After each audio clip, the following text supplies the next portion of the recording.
Ben bu makam için hazırlanmadım. Biraderle hangimizin evvel gideceğimiz malum olmadığından bu makamı bekleyişte değildim. 3 Temmuz 1918'de söylenen bu sözler, abisi 5. Mehmet'in ölümü üzerine tahta çıkan son Osmanlı padişahı Vahdettin'e ait. Peki Sultan Vahdettin neden padişah olacağını beklemiyordu? Bugün size tarihin karanlık sayfalarında kalan, sırlarla dolu hayatıyla acaba yaşasaydı neler olurdu dedirten bir şehzadenin hikayesini anlatacağız. Yusuf İzzettin Efendi. Osmanlı İmparatorluğu'nun son dönemlerinde veliahtlık en yaşlı şehzadeye geçen bir teamül haline gelmişti. Ayrıca şehzadelerin tahta çıkana kadar çocuk sahibi olmamaları kuralı vardı. Sultan Abdülmecid 1861'de öldüğünde kardeşi Abdülaziz tahta geçti. Ancak ilginç olan şu ki daha Abdülmecid tahttayken 1857'de Sultan Abdülaziz'in oğlu Yusuf İzzettin dünyaya gelmişti. Bu doğum teamüllere aykırıydı ve bu nedenle Yusuf İzzettin'in varlığı babası Abdülaziz tahta çıkana kadar tam 4 yıl boyunca gizlendi. Sultan Abdülaziz tahta çıktığında oğlu Yusuf İzzettin'i adeta geleceğin padişahı gibi yetiştirmeye başladı. Henüz 10 yaşındayken babasının Avrupa seyahatine katıldı. 14 yaşına geldiğinde padişah babası onu Mısır Hassa Ordusu Başkomutanlığına atadı. Bu hareketler Sultan Abdülaziz'in taht kurallarını değiştirip oğluna tahtı devredeceği yönünde söylentilere neden oldu. Resmi geçit törenlerinde Yusuf İzzettin genç yaşına rağmen komutan olarak yer alıyor ve sarayda ön planda tutuluyordu. Ta ki babası Abdülaziz 1876'da tahttan indirilip şüpheli şekilde bilekleri kesilmiş halde ölü bulunana kadar. Babası öldüğünde Yusuf İzzettin 19 yaşındaydı. Teamüller gereği en yaşlı şehzadeler olan 5.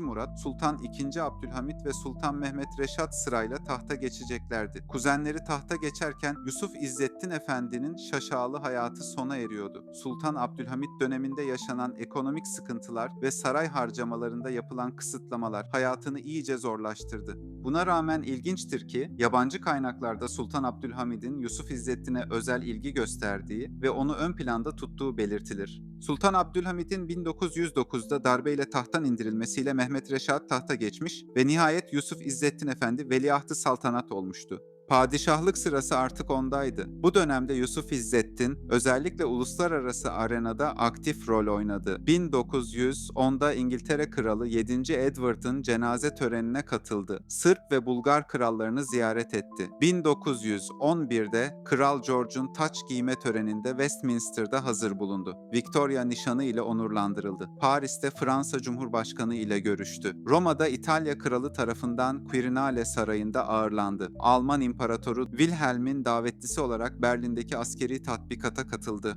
Romanya Kralı'nın yazlık köşkündeki özel davete iştirak etti. Tüm bu parlak kariyerine rağmen özellikle İttihatçıların yerleştirdiği yaver ve özel görevlilerin etkisiyle ruh hali bozulmaya başladı. Önce kalp hastası olduğu evhamına kapıldı. Yapılan incelemede kalp hastası olmadığı ortaya çıktı. Ardından 1911'de gırtlak kanseri olduğundan şüphelenmeye başladı. 1912'de İsviçre'ye tedavi için giderken Viyana'ya ulaştı. Burada İmparator Franz Joseph'in hekimi Yusuf İzzettin'in hastalığının gırtlak kanseri değil, sinir bozukluğu olduğu teşhisini koydu. Bir süre Avusturya'da sanatoryumda tedavi gördükten sonra Ekim 1912'de ülkeye döndü. Balkan Savaşı öncesinde askeri tatbikatlara katıldı. Ardından yaşanan savaşlarda orduya moral vermek için bizzat cepheleri ziyaret etti.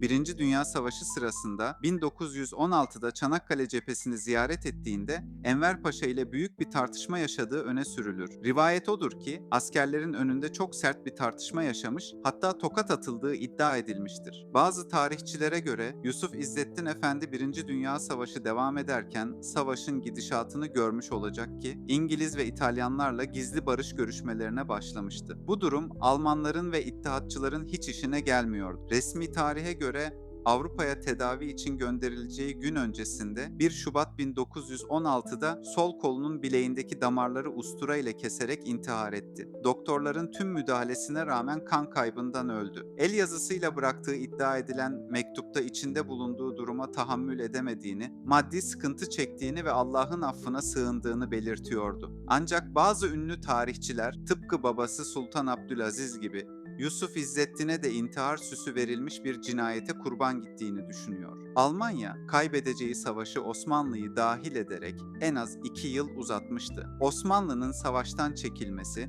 Almanya'nın hiç işine gelmeyecekti. Eğer ölmeseydi, Sultan Mehmet Reşat 1918'de vefat ettiğinde Sultan Vahdettin yerine Yusuf İzzettin Efendi tahta geçecekti. O dönemki şartlarda ne olacağı bilinmez ancak tarihin farklı bir çizgide ayrışacağı muhakkaktır. Çünkü Yusuf İzzettin Efendi hayatının tamamını padişah olmak için yetiştirilmiş ve Avrupa saraylarında pek çok dostu olan etkin bir veliaht olmuştu. Günümüz Artvin, Yusufeli ilçesi 1914 yılında ismini kendisinden almıştır. Şehzadeliğinde çok iyi bir eğitim görmüştür. Ölmeseydi belki de Osmanlı'nın ve Türk milletinin kaderi farklı olacaktı, kim bilir.